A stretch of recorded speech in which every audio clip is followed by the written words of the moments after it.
बाबासाहेबांनी स्वतः धर्मांतर केलं, स्वतः ते बौद्ध बनले। एवढंच नव्हे तर आपल्या समाजाला सुद्धा त्यांनी बुद्धाच्या वाटेवर आणून ठेवलं की माणसाला माणूस म्हणून सुद्धा वागणूक दिली जात नव्हती। इतकी वाईट परिस्थिती या समाजाची त्या काळामध्ये होती। बुद्धाच्या धम्माचा केंद्रबिंदूच हा माणूस आहे, मानव आहे। इतर धर्मामध्ये जे स्थान माणसाला नाही ते स्थान बुद्धाच्या धम्मामध्ये माणसाला आहे, मानवाला आहे। सामाजिक स्वातंत्र्य जोपर्यंत तुम्हाला प्राप्त नाही तोपर्यंत तुम्हाला कायद्याने कितीही स्वातंत्र्य दिले तरी त्याचा काहीही उपयोग होणार नाही। बाबासाहेब याही पुढे जाऊन असं म्हणतात की पूर्वी नव्हती त्याही पेक्षा जास्त आजच्या आधुनिक जगाला बुद्धाची आवश्यकता आहे।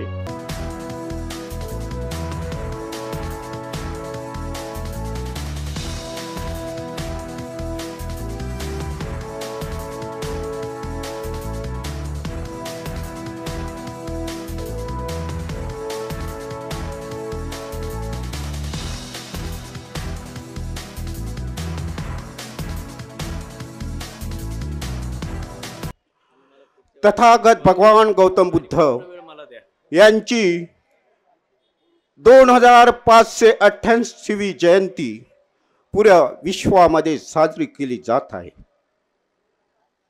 आपल्या बुट्टीबोरी परिसरात सुद्धा ही जयंती अफाटपणे आणि 10 वर्षांनंतर ह्या कॉलनीमध्ये जी जयंती साजरी झाली त्या जयंतीच्या कार्यकर्त्याला आणि समाज बांधवाला माझा मानाचा मुजरा आणि जय भीम। आपके लिए कुछ कहना चाहता हूं। जिस तरह से तूफान एक मजबूर पत्थर को हिला नहीं सकता, जिस तरह तूफान एक मजबूर पत्थर को हिला नहीं सकता, उसी तरह समाज कार्य करने वाले तमाम कार्यकर्ते को कोई हिला नहीं सकता, क्योंकि उसके अंदर भीम है, बुद्ध है। तो मैं इस समय कम है और कार्यक्रम बहुत है, इसके लिए मैं तुरंत इस कार्यक्रम की प्रस्तावना हमारे सामने धम्म मित्र कळसकर सर करतील अशी मी त्यांना विनंती करतो आणि त्यांनी काही मिनिटांमध्ये हे आपले प्रस्तावना चांगल्या प्रकारे सांगून द्यावे ही मी त्यांना आग्रहाची विनंती करतो। प्रकाशजी कळसकर।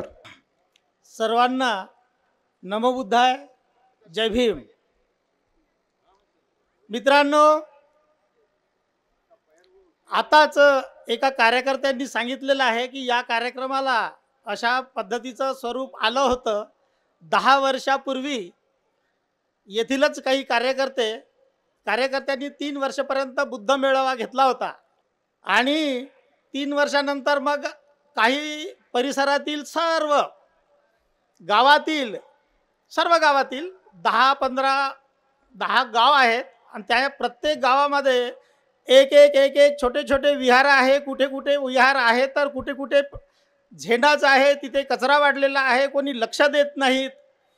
अशी परिस्थिती आम्ही काही सुज्ञ लोकांनी 10-15 लोकांनी जाणली आणि तेव्हा आम्ही विचार केलाय की आपण छोट्या छोट्या एरियामध्ये छोटे छोटे कार्यक्रम घेण्यापेक्षा, जसं आपण आजची कंडिशन पाहिली तर आज एवढी मोठी धम्म रॅली मला नाही वाटत की आजपर्यंतच्या काळामध्ये एवढी मोठी धम्म रॅली पूर्ण बुट्टीबोरी परिसरातील खेडेपाडे आणि सर्व परिसरात एवढी मोठी मिरवणूक निघाली असेल म्हणून।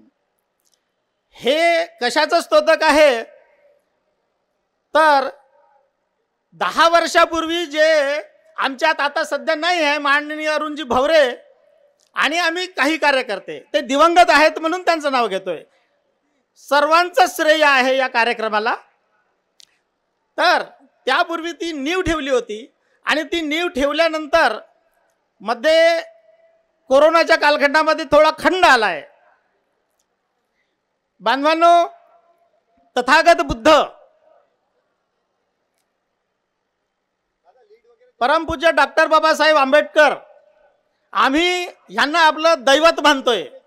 विचारधारा त्यांची, बुद्धाची विचारधारा म्हणा, बाबासाहेबांची विचारधारा म्हणा, पूर्ण भारतातच नाही तर जगामध्ये पसरलेली आहे. आणि आपण असे थोडे थोडे कार्यक्रम करून आपण या विचारांना चालना देत राहिलेलं पाहिजे. हे मी असं का म्हणतोय, तर आम्ही त्या काळात विचार केला होता की डॉक्टर बाबासाहेब आंबेडकरांनी आपल्याला एक विचार सांगितला होता, बर्नार्ड शॉनी एक विचार सांगितला होता, हम आदमी को मार सकते हैं मगर उनके विचारों को नहीं. बर्नार्ड शॉ नावाचा बाबासाहेबांसारखाच एक विचारवंत होता, जागतिक ख्यातीचा. तेव्हा बाबासाहेब आंबेडकरांनी ती विचारधारा खोडली आणि बाबासाहेबांनी म्हटलं की हम आदमी को मार सकते हैं साथ साथ उसके विचारों को भी. आणि म्हणून आज आपण कंडिशन पाहतोय की बुद्धानंतर सम्राट अशोकांचा उदय झाला आणि सम्राट अशोकांचे 84,000 विहार कसे बुजवले हे आपण सगळ्यांना माहिती आहे. म्हणून बाबासाहेब आंबेडकरांनी त्या काळात म्हटलं की हम आदमी को मार सकते हैं साथ साथ उसके विचारों को भी. आणि नव्याने बाबासाहेब आंबेडकरांनी आपल्याला दीक्षा देऊन धम्माचारी यांनी आपल्याला भरपूर मार्गदर्शन केलंय. आणि ही विचारधारा थोड्या थोड्या एरियामध्ये ठेवण्यापेक्षा आज समूह आला पाहिजे आणि समूहाने मोठा कार्यक्रम घेतला पाहिजे. म्हणून या सार्वजनिक बुद्ध जयंती समारोह समितीच्या सर्व तमाम कार्यकर्त्यांना मी खूप खूप आभार मानतो यांचे की यांनी गेल्या 3 महिन्यापासून आपण असा एक कार्यक्रम करायचा, जोमाने भिडायचं आणि 3 महिन्यापासून सतत मेहनत करून या सर्व कार्यकर्त्यांनी हा कार्यक्रम घडवून आणलाय. आपलं तन मन धन सगळ्या लोकांनी दिलं. ह्या सर्वांचं मी आभार मानतोय. आणि प्रास्ताविकामध्ये मी जास्त काही बोलायचं नाही, म्हणून बाबासाहेब आंबेडकरांनी फक्त एक विचार दिला होता आपल्याला, जा मी तुम्हाला या देशाचं धर्मनिरपेक्ष संविधान देतो, परंतु मला भारत प्रबुद्ध बनवायचा आहे. प्रबुद्ध भारताचं स्वप्न बाबासाहेब आंबेडकरांनी आपल्याला दिलं. आणि प्रबुद्ध म्हणजे काय नेमकं? प्र म्हणजे प्रामाणिक, प्रशिक्षित, भू म्हणजे बुद्धिवान आणि ध म्हणजे धष्टपुष्ट. आता धष्टपुष्ट आहे याच्यावर मी लांबत नाही, याच्यावरती आपल्याला अर्धा तास बोलता येईल. परंतु प्रबुद्ध भारताचं स्वप्न हे आपल्याला साकार करायचं आहे. म्हणून तो प्रामाणिक बुद्धाचा जो अनुयायी आहे, बाबासाहेबांचा जो अनुयायी आहे, हा प्रामाणिक असला पाहिजे. कुठे जात असल्यानंतर तो बौद्ध आहे अशी आपली ओळख असली पाहिजे. त्याच्यामध्ये कोणते विचार द्यायचे काय याचे आपले धम्माचारी यांनी सांगितलेलं आहे. म्हणून तो प्रामाणिक असला पाहिजे, तो धष्टपुष्ट असला पाहिजे आणि तो बुद्धिमानही असला पाहिजे. अशा पद्धतीने प्रबुद्ध भारताचं स्वप्न आपण साकार करण्यासाठी सर्व या परिसरातील कार्यकर्त्यांनी मोलाचं तन्मन धनांनी मदत केलेली आहे. आणि आपण आता या 3ही दिवस मस्तपैकी चांगला कार्यक्रम करूया आणि आपण आपली बुद्धी धष्टपुष्ट आणि बुद्धिवान असं सर्वच होऊया. प्रबुद्ध भारताचं स्वप्न साकार करण्याच्या दिशेने लागूया. अशा पद्धतीचं एवढं बोलून मी आपल्या तमाम सर्व मला या आयोजकांनी प्रास्ताविकासाठी बोलवलेलं आहे त्यांचा मी आभार मानतोय. विषय जो आहे तो हा आहे की बाबासाहेबांनी बुद्धाचाच धम्म का निवडला किंवा बाबासाहेबांनी बुद्धाचाच धम्म आपल्याला का दिला. खरं पाहता हा प्रश्न आपणा सर्वांसाठीच अतिशय मोलाचा आहे. असं मी का म्हणतो, बंधू आणि भगिनींनो, आपणा सर्वांनाच हे चांगलं माहीत आहे की 14 ऑक्टोबर 1956 रोजी बाबासाहेबांनी नागपूर या ठिकाणी, म्हणजे आज ज्याला आपण दीक्षाभूमी म्हणतो, त्या ठिकाणी आपल्या लाखो अनुयायांसोबत बुद्ध धम्माची दीक्षा ग्रहण केली. आणि तेव्हापासूनच अनेक आपले जे लोक आहेत ते स्वतःला बौद्ध समजू लागले, ते स्वतःला बौद्ध म्हणू लागले. अर्थात बाबासाहेबांनी हे जे पाऊल उचललं, बाबासाहेबांनी स्वतः धर्मांतर केलं, स्वतः ते बौद्ध बनले. एवढंच नव्हे तर आपल्या समाजाला सुद्धा त्यांनी बुद्धाच्या वाटेवर आणून ठेवलं. खरं पाहता बुद्धाचा मार्ग बाबासाहेबांनी जो निवडला तो काही एकाएकी नाही निवडलेला. आपल्याला माहीत असेल, बाबासाहेबांनी 1935ला येवले या ठिकाणी घोषणा केली होती की मी जरी पूर्वाश्रमीच्या हिंदू धर्मामध्ये जन्माला आलेलो असलो, कारण ते माझ्या हातात नव्हतं, मात्र मी या धर्मात मरणार नाही. खरं म्हणजे ही गोष्ट आता ऐकताना कदाचित आपल्याला वेगळी वाटेल, परंतु त्या काळात जी परिस्थिती आपल्या समाजाची होती त्याचा जर आपण थोडा विचार केला तर आपल्या लक्षात येईल की तो काळ किती भयंकर होता, जातीयतेने किती ग्रासलेला होता, आपल्या समाजावर किती प्रकारचे अन्याय अत्याचार होत होते. एक प्रकारे असं म्हणूया की माणसाला माणूस म्हणून सुद्धा वागणूक दिली जात नव्हती, इतकी वाईट परिस्थिती या समाजाची त्या काळामध्ये होती. अर्थात आजच्या काळामध्ये त्याच्यामध्ये अनेक प्रकारे बदल झालेले आहेत, परंतु आपण अजूनही असं म्हणू शकत नाही की ही परिस्थिती पूर्णपणे बदललेली आहे. या परिस्थितीमध्ये अजूनही खूप बदल करण्याची गरज आहे. जेव्हा बाबासाहेबांनी बुद्धाचा धम्म स्वीकारला तेव्हा त्याचे अनेक कारणं होते आणि ते कारणं आपण समजून घेण्याचा प्रयत्न करणार आहोत. बंधू आणि भगिनींनो, पहिली गोष्ट ही आहे, बाबासाहेबांना बुद्ध का आवडले, बुद्धाचा विचार त्यांना का आवडला, हे जर आपण लक्षात घेण्याचा प्रयत्न केला तर बुद्धाच्या धम्मामध्ये सर्वोत्तम गोष्ट जर कोणती असेल तर बुद्धाचा धम्म हा ज्याला आपण म्हणतो की माणुसकीवर आधारित आहे. बुद्धाच्या धम्माचा केंद्रबिंदूच हा माणूस आहे, मानव आहे. खरं पाहता आपण इतर धर्मांची तुलना करण्यामध्ये आता वेळ नाही घालवणार, कारण ते सगळ्यांना माहीत आहे. इतर धर्मामध्ये जे स्थान माणसाला नाही ते स्थान बुद्धाच्या धम्मामध्ये माणसाला आहे, मानवाला आहे. ही गोष्ट प्रामुख्याने बाबासाहेबांना खूप भावली, आवडली. त्यानंतर बाबासाहेबांनी विचार केला की बुद्ध शिकवणीचा सार काय आहे आणि बुद्धाचा विचार लोकांपर्यंत पोहोचवताना ते काय सांगतात. आपल्याला माहीत असेल, ज्यांनी पालीचा थोडाफार अभ्यास केलेला असेल किंवा काही सुत्तांचा अभ्यास केलेला असेल, तर या सुत्तांमध्ये वारंवार एका गोष्टीचा उल्लेख येतो. अगदी सुरुवातीलाच, सुत्ताच्या सुरुवातीलाच तो उल्लेख असतो की एवम मे सुत्तम, म्हणजे मी असं ऐकलं आहे. असा जेव्हा उल्लेख येतो तर हे कोण म्हणतं बरं, तर हे आनंद म्हणतात. बुद्धाचे जे सर्वात जवळचे जे शिष्य होते आनंद, भिक्षू आनंद, हे कथन करतात. कारण त्या काळामध्ये आपल्याला माहिती आहे की बुद्ध काळामध्ये लिखाणाची काही प्रथा नव्हती. जी काही शिकवण बुद्ध द्यायचे ती सर्वची सर्व शिकवण ही मौखिक होती, तोंडी होती. लोक ते ऐकायचे आणि ते स्मरणात ठेवण्याचा प्रयत्न करायचे. आनंदाला बहुश्रुत असं म्हणायचे. बहुश्रुत याचा अर्थ असा की ज्याने बुद्धाच्या शिकवणींना अधिक प्रमाणामध्ये ऐकलेलं आहे, बुद्धांचा धम्म त्यांनी अधिक प्रमाणामध्ये प्राशन केलेला आहे. आणि जेव्हा लोक बुद्धाकडे येत, जेव्हा लोक बुद्धाकडे येऊन याचना करत की मला आपल्या संघात सामील व्हायचंय, मला संघामध्ये यायचंय, तेव्हा बुद्ध अशा येणाऱ्या प्रत्येक व्यक्तीला एक वाक्य म्हणायचे. ते वाक्य असं होतं की ए ही पस्सिको, या आणि पहा. आता या ठिकाणी या आणि पहा याचा अर्थ काय होतो हे आपण समजून घेतलं पाहिजे. फक्त शब्दशः अर्थ आपण घेता कामा नये.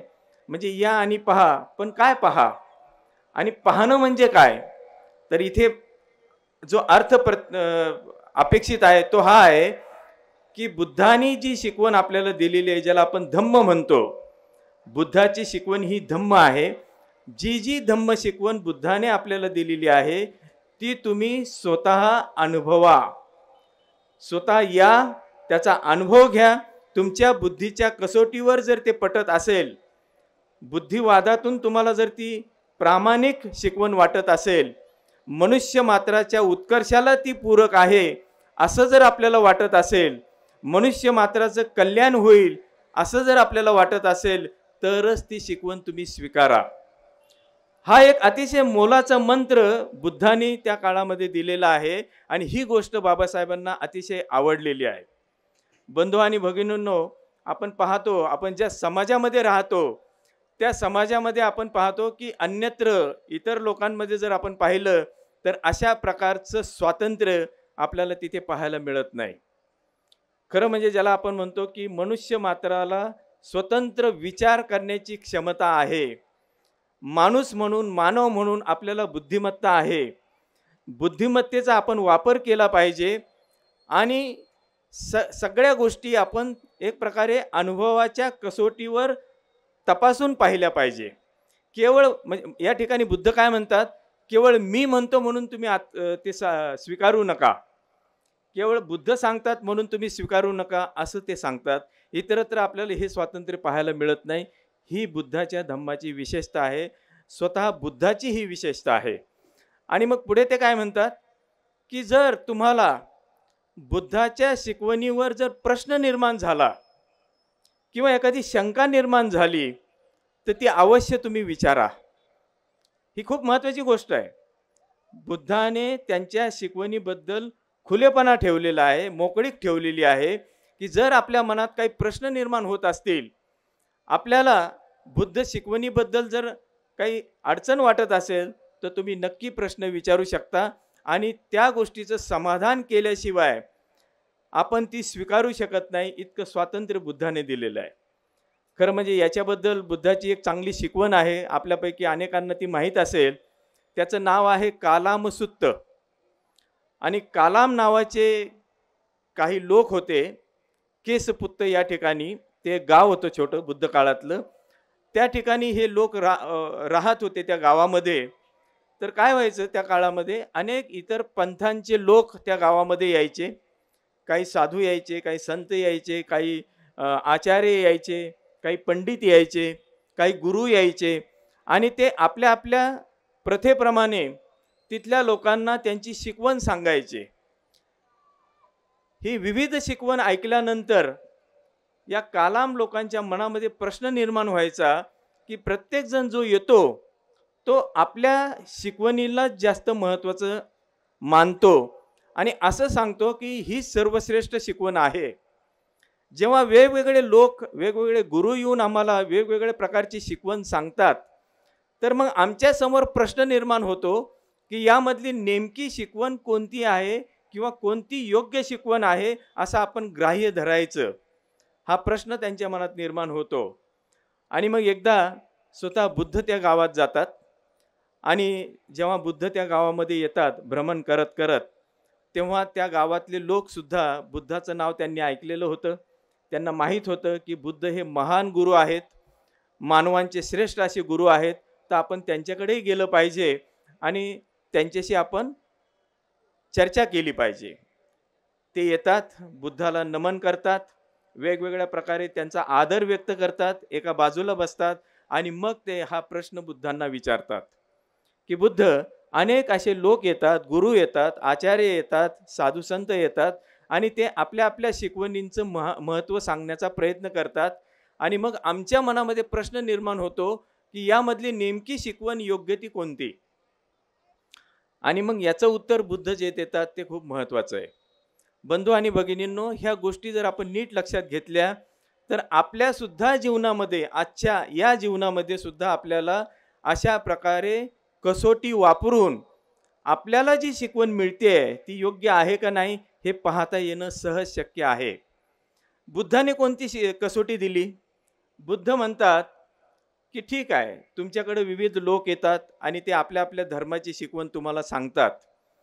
त्यामध्ये पहिली गोष्ट ही आहे की तुम्ही हे पहा की ते जे काही सांगतात त्याच्यामुळे माझ्या मनामध्ये लोभ निर्माण होतो का, माझ्या मनामध्ये द्वेष निर्माण होतो का, माझ्या मनामध्ये अज्ञान निर्माण होतं का, आसक्ती निर्माण होते का, का माझ्यामध्ये मैत्री विकसित होते, माझ्यामध्ये करुणा विकसित होते, माझ्यामध्ये प्रज्ञा विकसित होते, किंवा मला माझ्या मनाला विधायक वाटतं, असं जर वाटत असेल तर जी गोष्ट सकारात्मक आहे, विधायक आहे, तुमच्या विकासासाठी पूरक आहे, योग्य आहे, अशी जी जी शिकवण तुम्हाला वाटेल ती ती शिकवण योग्य आहे असं तुम्ही समजा. बघा, हा क्रायटेरिया खूप महत्त्वाचा आहे. ही कसोटी जी बुद्धांनी सांगितलेली आहे यामध्ये ते आपल्याला विचार करायला भाग पाडतात की तुम्ही जे काही ऐकता ते ऐकत असताना तुमच्या मनामध्ये कोणते भाव निर्माण होतात, आणि जर त्यामध्ये तुम्हाला समाधान वाटत असेल, एक मनुष्य म्हणून तुमचा विकास होतोय असं जर तुम्हाला वाटत असेल, आणि तुम्हाला त्यामधून प्रेरणा मिळत असेल, तुमची इतरांप्रतीची जी भावना आहे ती विधायक होत असेल, मैत्रीपूर्ण होत असेल, तुम्ही इतरांना मदत करण्यासाठी पुढाकार घेऊ शकत असाल, आपल्यामध्ये मित्रता विकसित होत असेल, तर ही गोष्ट आपण स्वीकारली पाहिजे. तर या ठिकाणी जो मुद्दा आहे ते पुढे असं म्हणतात की जर समजा कुणी केवळ एखादा व्यक्ती महान आहे म्हणून तुम्ही ती शिकवण स्वीकारली पाहिजे असं नाही. कुठेतरी ग्रंथामध्ये लिहिलेली आहे म्हणून तुम्ही ती स्वीकारता कामा नये. आपल्याकडे आपल्या संस्कृतीमध्ये आपण पाहतो ग्रंथ प्रामाण्यवाद हा खूप लोकांमध्ये बसलेला आहे. ग्रंथ प्रामाण्यवादाचा अर्थ असा होतो की जे जे ग्रंथामध्ये आलेलं आहे ते योग्यच आहे अशी समजूत समाजाची होते. बाबासाहेब इथे हे म्हणतात की केवळ ग्रंथांमध्ये ती दिलेली गोष्ट आहे म्हणून ती आपण स्वीकारता कामा नये. बंधू आणि भगिनींनो, याचे आपण अनेक दाखले देऊ शकतो. तुम्हाला मी एक उदाहरण सांगतो. आपण कदाचित हे बाबासाहेबांचा हा लेख वाचला असेल. त्या लेखाचं नाव आहे हिंदू स्त्रियांची उन्नती आणि अवनती. हा जो लेख आहे हा अवश्य आपल्या भगिनींनी तरी वाचला पाहिजे आणि बंधूंनी सुद्धा वाचला पाहिजे. यामध्ये बाबासाहेब याच्यावर आर्ग्युमेंट करतात, कारण त्या काळामध्ये एका व्यक्तीने बुद्धावर टीका केलेली होती. बुद्धावर अशी टीका केलेली होती की बुद्ध हा महिलांचा पुरस्कर्ता नाही. तर त्यावेळेला बाबासाहेबांनी या व्यक्तीचं मत खोडून काढण्यासाठी बुद्धाच्या शिकवणीतले अनेक दाखले देत ती गोष्ट कशी आहे हे सिद्ध केलेलं आहे. या ठिकाणी मला बाबासाहेबांचं हे वैशिष्ट्य दिसून येतं की बाबासाहेब केवळ कुणीतरी म्हणतंय म्हणून ते स्वीकारत नव्हते, केवळ ग्रंथामध्ये त्याचे संदर्भ असे दिलेले आहेत म्हणून ती गोष्ट स्वीकारत नव्हते. प्रत्येक गोष्ट आपल्या स्वतःच्या ज्याला आपण म्हणतो प्रज्ञेवर ते तपासून पाहत होते, आणि जर ती गोष्ट योग्य असेल तर स्वीकारत होते, अन्यथा तिला बाजूला ठेवत होते. बंधू आणि भगिनींनो, मला असं वाटतं, मला अभिमान वाटतो या गोष्टीचा की बाबासाहेब हे इतकं उत्तम असं उदाहरण आपल्या समोर आहे की ते बुद्धिवादाचे प्रखर समर्थक होते. आज आपल्या समाजामध्ये सुद्धा अनेक विद्वान लोक आहेत, अनेक सुशिक्षित लोक आहेत, प्रोफेसर आहेत, डॉक्टर्स आहेत, इंजिनियर्स आहेत, अनेक प्रकारच्या लोकांकडे आपण पाहतो. परंतु यामध्ये महत्त्वाची गोष्ट ही आहे की आपल्याला बाबासाहेबांनी जो वारसा दिलेला आहे बुद्धी प्रामाण्यवाद, तो आपल्याला स्वतःमध्ये जोपासला पाहिजे. आपल्याला प्रश्न विचारता आले पाहिजे, आपल्याला तशा प्रकारे त्या गोष्टी समजून घेता आल्या पाहिजे. खरं पाहता बाबासाहेबांनी या गोष्टी ज्या आहेत त्या किती चांगल्या सांगितलेल्या आहेत. एक महत्त्वाची गोष्ट मी सांगतो, ती म्हणजे बुद्धाच्या धम्मामध्ये वैचारिक स्वातंत्र्य जे आहे ते बाबासाहेबांना खूप भावलेलं होतं, आवडलेलं होतं. परंतु या स्वातंत्र्याविषयी बाबासाहेब काय म्हणतात एवढंच मी आपल्याला सांगू इच्छितो.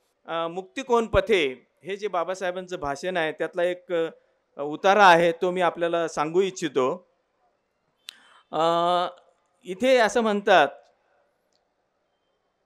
की आपल्या समाजाला कायदेशीर स्वातंत्र्यापेक्षा सामाजिक स्वातंत्र्याची जरुरी आहे. सामाजिक स्वातंत्र्य जोपर्यंत तुम्हाला प्राप्त नाही तोपर्यंत तुम्हाला कायद्याने कितीही स्वातंत्र्य दिले तरी त्याचा काहीही उपयोग होणार नाही. तुम्हाला शारीरिक स्वातंत्र्य आहे असे काही लोक सांगतील, तुम्हाला कायद्याची मनाई नसेल तिकडे जाता येते, कायद्याची मनाई नसेल त्या प्रकारे बोलता येते, हे खरे, परंतु या स्वातंत्र्याचा उपयोग काय? हा महत्वाचा प्रश्न बाबासाहेब विचारतात. आणि मग पुढे ते म्हणतात, मनुष्य मात्राला जसे शरीर आहे तसेच मनही आहे. हा खूप महत्वाचा मुद्दा आहे. मनुष्याला जसं शरीर आहे तसंच आपलं एक मन सुद्धा आहे. जितकी शारीरिक स्वातंत्र्याची आवश्यकता आहे तितकीच मानसिक स्वातंत्र्याची सुद्धा आवश्यकता आहे. आणि मानसिक स्वातंत्र्य नुसत्या शारीरिक स्वातंत्र्याचा काही उपयोग नाही. महत्त्व आहे ते मानसिक स्वातंत्र्याला आहे.